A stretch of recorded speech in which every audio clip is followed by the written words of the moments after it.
What is success? A lot of students sometimes look for a shortcut in life. It's not helpful to shortcut some things. Just be genuine, be yourself. You're going to need to work hard. If you're not ready to work hard, don't apply. You're going to spend a lot of your parents' money and you're not going to get much out of it. Why every student choose UK for their study destination? You know, it's really important, I think, for people these days to have a good quality of English. Don't be afraid of English. Just try and communicate, try and express yourself. I have seen some students previously where they're trying to self-study, but without a teacher, sometimes they make mistakes. And the mistakes that they're making, they don't realize are mistakes and they continue to repeat the same mistakes without making improvement. Don't judge your success by how rich you are. Hello viewers, welcome again from the studio of Discover UK Education. Now our guest is very much interesting and he is a head of sales operation of Malvern International. Mr. David is with us. Hello Mr. David, how are you? Hi there, I'm good, thanks. Really good to see you. Yeah, how are you doing now? Yeah, good. You know, I've been in Pakistan a few days. I love it here. The food's great. The people are great. It's really interesting. Yeah, and so thank you so much for your time. I know you have very short of time, but it's an honor for me to have you. Actually, Mr. David, tell me a brief introduction about your Malvern International. What is Malvern International and how they deal with the UK universities? Yeah, great. So we partner with a number of UK universities. So we work with the University of East London, the University of Wolverhampton, and the University of Cumbria. And we have partnerships with those universities to allow more students access to them. Some students will apply for a degree in the UK, but not have the grades required to enter the degree they want directly. Maybe their GPA is a little bit under, maybe they didn't completely finish a bachelor's degree, and they still want to access the quality of UK education. So for those students, we run a few different courses. We have foundation years, we have international year one, and we have pre-master's programs. And these are designed for those students that don't quite meet the entry requirements, but still really want to study in the UK to get that extra bit of education, extra bit of support, extra bit of help to make sure they're really successful in their UK study. Okay. You were telling me that you have English language institutes as well. Yes. So you are running that institutes or you're collaborating with that? So we do run some language programs as well. And we do them ourselves out of our London campus, and we have a Manchester campus as well. So we do that for young learners and then for learners, but then we also have our university pathway division, and they're kind of separate parts of our company. Because, you know, it's really important, I think, for people these days to have a good quality of English if they want to come to the UK. A lot of students we see, you know, if they're really struggling with their English and they just scrape over the line in terms of their English ability to join a class, then they always kind of struggle through university a little bit because they're writing coursework, they're writing essays, and that language support for students really goes a long way in terms of making sure they're successful in their time in the UK. Yeah. Here we are talking about the English. So I want to ask a question with you. As not a question, I want your suggestion, your recommendations, your advice to the students who are very weak in English. They said that we don't want to learn English. Suggest us any university who accept without IELTS. So tell them the importance, the significance of IELTS, how much IELTS is important when you're going to UK. Yeah, I would say it's one of those things where a lot of students sometimes look for a shortcut in life. Yeah. But ultimately, it's not helpful to shortcut some things. Sometimes meet some students where their goal is just to enter any university with, you know, not needing to show any kind of IELTS, not needing a high quality of English. And those are students that, you know, traditionally really struggle because when we're testing students' English, it's not for no reason. It's because we want you to do well in class, right? Right, in a bachelor's degree or in a master's degree, you're going to need to have a high level of English because you're writing essays, because you're, you know, talking with your lecturers. They're giving you complex ideas at quite a high level. And if your English is not very good and you don't want to test because your English is not good, those students just historically, they enter a bachelor's degree and they're not going to get a good grade. Maybe they have to drop out, have to return home. Parents feel like they wasted their time, wasted their money. It's a significant issue for students to enter university when their English isn't at a high enough level that they can be successful. Give some tips to the students. What are the primary tips to be expert in English? Good question. I guess in terms of tips to be an expert in English, I've got a few tips. Number one is don't be afraid of English. Just try and communicate, try and express yourself, put yourself in an English environment, watch movies in English, absorb the, TV programs in English.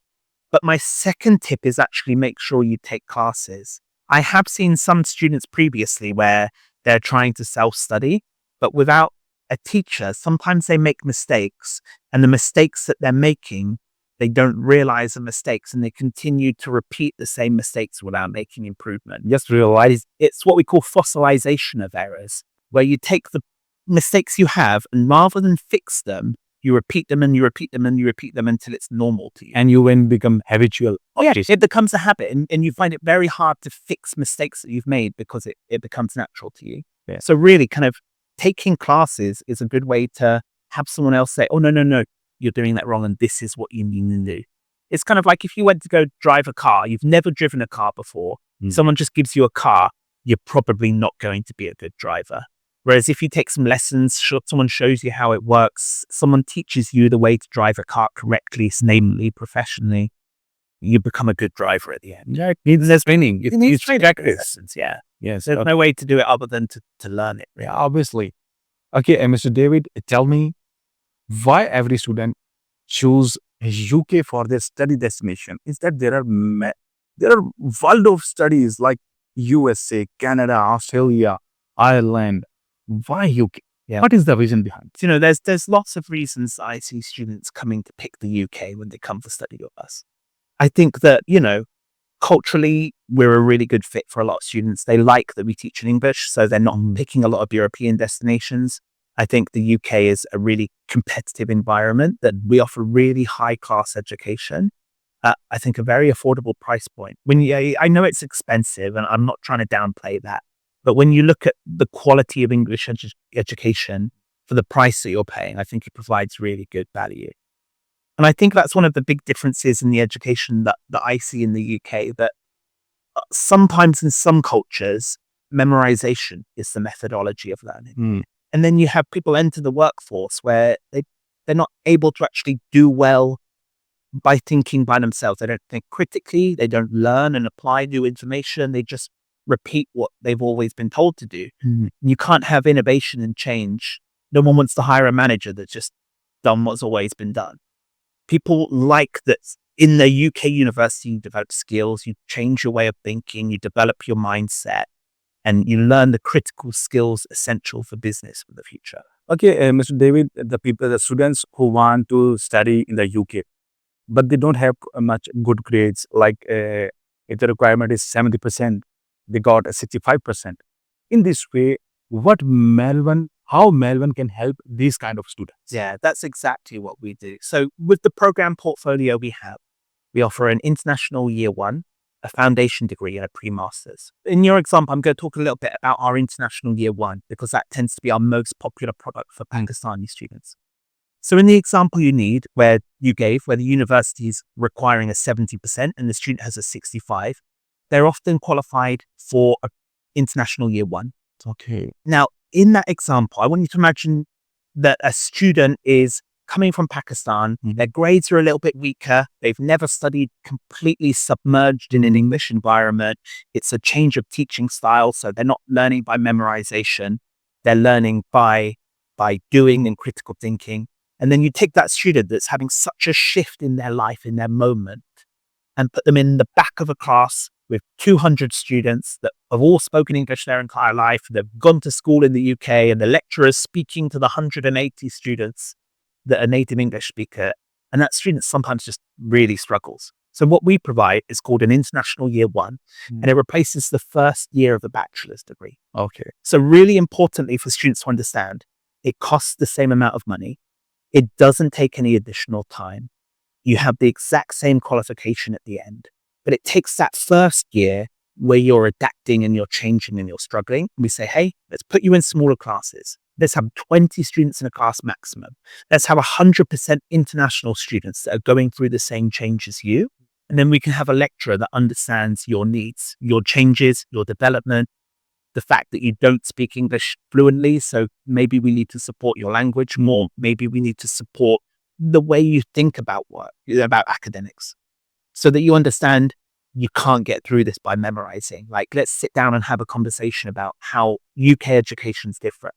And that international year one gives students more structure, more support, more time with their classmates, more time with their lecturers. And it really allows them to get up to speed that they can then join in with their fellow classmates in year two. So then they progress into year two, year three, and they finish with the same bachelor's degree. A bit like if you're pulling onto a motorway, you don't want to go from stationary to into traffic. It's too much of a change. It's too different. This is like that additional year to speed up, to get up to speed and join traffic. It's really useful for those students who have lower grades or need more support to then complete a bachelor's degree. Yeah, gradually you can match the pace. Yeah. Okay, Mr. David, tell me, in your opinion, what do you think? What is success?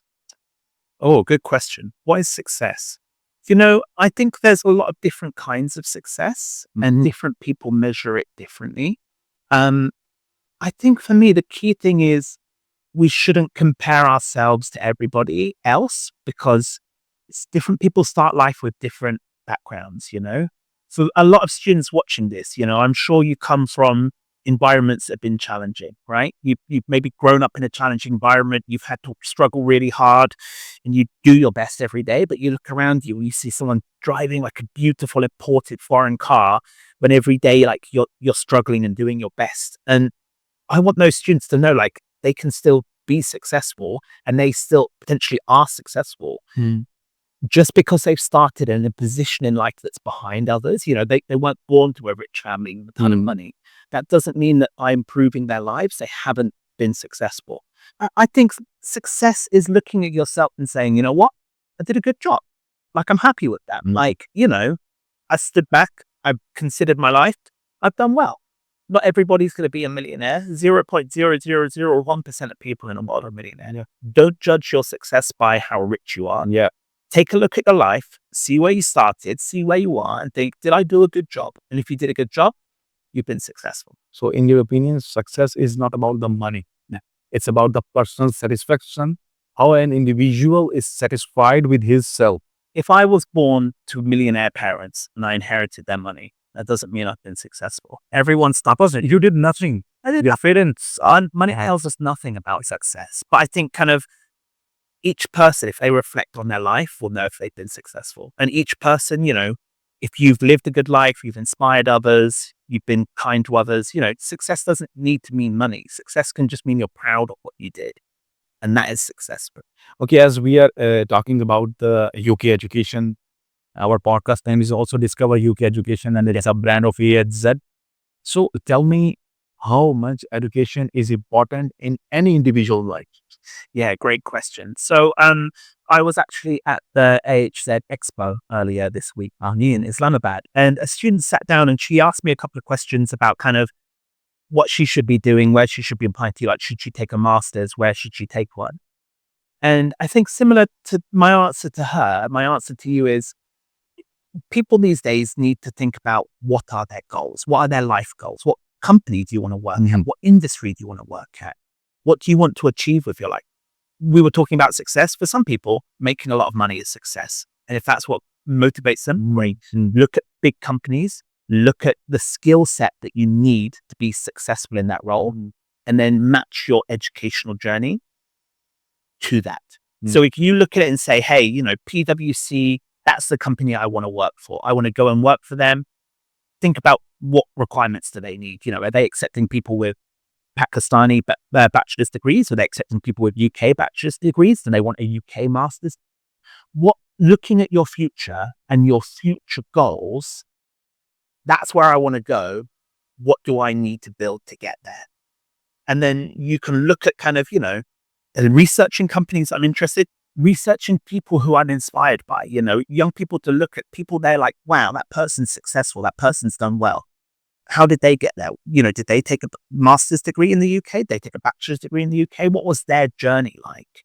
And then planning out their educational journey to match that. Because some people they'll need a master's, they'll need a PhD to get to where they want to go. So other people, a master's is enough. Other people, like if you just want to become a nurse in the UK, you can do a bachelor's degree in nursing, get a job in nursing, live a successful life. You don't need a master's degree for that necessarily. So it's kind of, what are your aspirations? Where is your end point?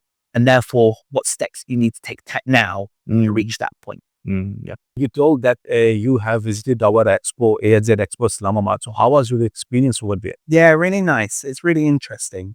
I think it's always really useful when I'm in the market and speak to some students in person. You understand what our students are looking for, what their journey's like, how they make their plans. It's really good to kind of just speak to the students, because at the end of the day, everything we do in our organization puts students at the core of it. So those times where I can come to an event like the one I came to in Islamabad, when, it's really good to meet those students and just understand their journey, see what they're thinking about, give them advice on how they can be successful. It's just really nice. Okay, fine. Mr. David, give some tips to the students to secure admission in the UK universities. What are the basic tips? Great question. I think a couple of things. I think number one, for a lot of our students, understanding that it's a complex process in general. And, there's a lot of steps around making applications, making visa applications, credibility interviews for the UK.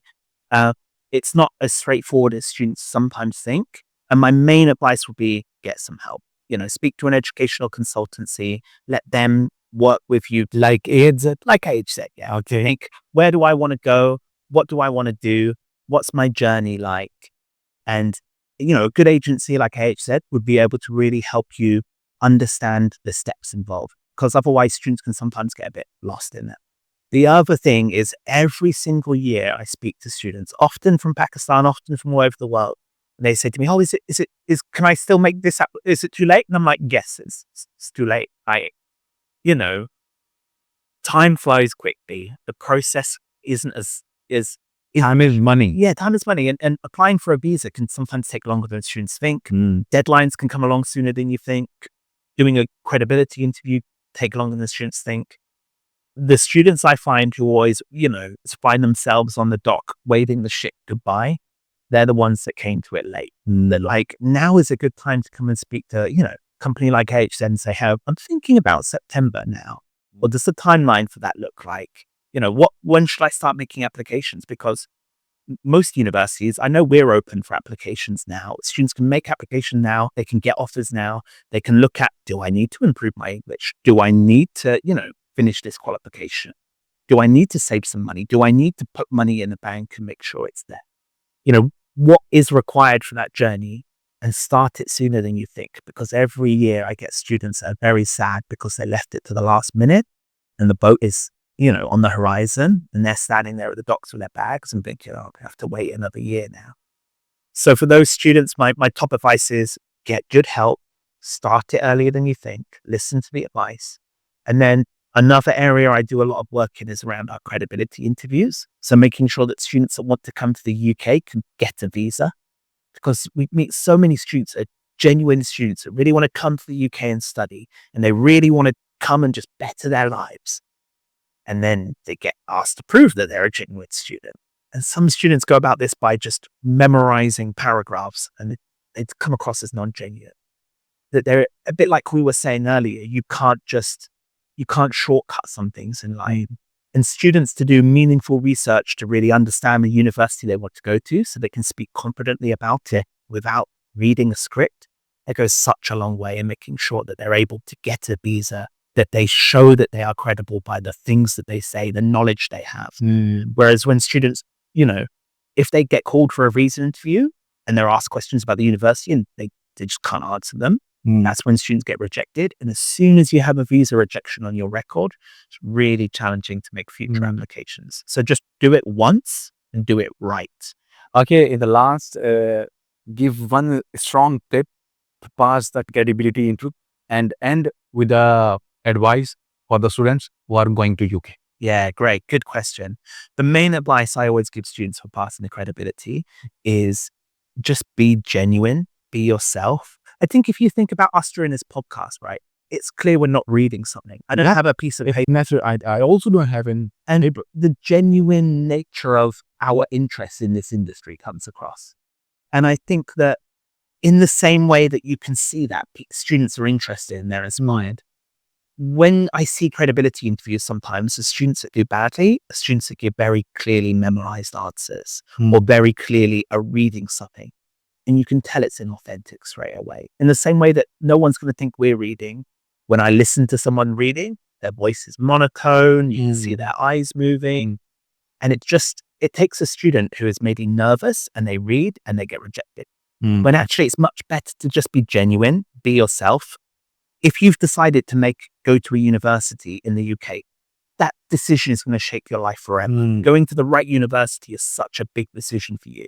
We would expect students to have read the website, looked at the course, and can genuinely talk about why they're interested. Usually, one of the areas students get wrong is they think we're testing their English. They think their English has to be perfect. When actually we're not testing their English. We know what their English level is. We've given them an English test. I'm not testing your English at all. I'd much rather your English was weaker, but you were authentic and genuine and could show me that you've researched this university, you understand your future plan, and that this is your journey. And in terms of advice for students coming to the UK, which was your other point, just enjoy it. Life is short. This is your chance. This is your opportunity. Don't sweat every moment. Enjoy it. Work hard. You're going to need to work hard. If you're not ready to work hard, don't apply. You're going to spend a lot of your parents' money and you're not going to get much out of it. But just be ready to take that on and focus on your studies. And I think that's one of the other things. Sometimes some of our students, they'll come to the UK and there's a lot going on. Put your studies first. If you graduate with a good degree, that's your future sorted. Yeah, always we actually work, and work. Yeah. I think. So thank you so much, Mr. David. It's my honor to have you, and it's a very nice conversation with you. And your insights are very useful to the students. I would like to record a podcast with you once more in the future, inshallah. We talked a little bit about credibility today, and that's one of the areas I work on. So if there's interest, maybe people listening to the podcast should write into you and let you know they'd like to have me on again. And I'd be happy to talk about, preparing for a credibility interview or, options for the UK. Or I've got another good idea. Why don't we have a Q&A session? So if any of the students have questions, maybe write them in comments. Counselors can write in, like AHZ counselors all around the world. Yes. Or if you have any students listening to this who'd like to know about study in the UK, I'd be happy to answer any questions, or we can talk about other topics too. Sure. Why not? Thank you so much again. So viewers, inshallah, we will meet again with a new topic and a new guest. Till then, take care of yourself and surroundings. Bye-bye. Allah Hafiz.